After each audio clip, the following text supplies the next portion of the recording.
একদিন আমাদের সবাইকে দাঁড়াতে হবে মহান আল্লাহর সামনে। সেদিন কোনো টাকা, ক্ষমতা বা পরিচয় কাজে আসবে না।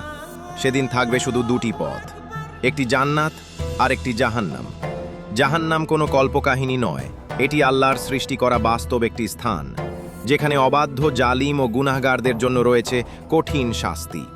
আল্লাহ কুরআনে বলেন, আমি জাহান্নামের আগুন প্রজ্বলিত রেখেছি কাফিরদের জন্য।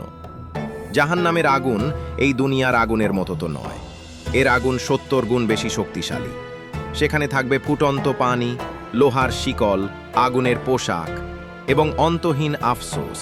একবার সেখানে প্রবেশ করলে মৃত্যু চাইলেও মৃত্যু আসবে না, থাকবে শুধু অনুতাপ আর যন্ত্রণা। আর জান্নাত, এটি আল্লাহর পক্ষ থেকে মুমিনদের জন্য সেরা উপহার। কুরআনে বলা হয়েছে, জান্নাতে থাকবে এমন সব কিছু যা কখনো চোখে দেখেনি, কখনো কানে শোনেনি এবং কখনো হৃদয় কল্পনাও করেনি। জান্নাতে থাকবে স্বচ্ছ নদী, সোনার প্রাসাদ, অসীম শান্তি, রোগ নেই, দুঃখ নেই, বার্ধক্য নেই।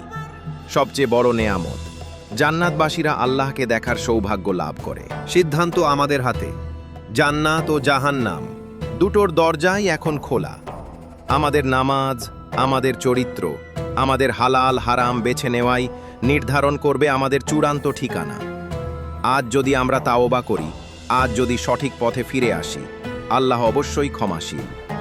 হে আল্লাহ, আমাদের জান্নাতুল ফেরদৌস নসিব করুন এবং জাহান্নামের আগুন থেকে হেফাজত করুন। ভিডিওটি ভালো লাগলে লাইক দিন।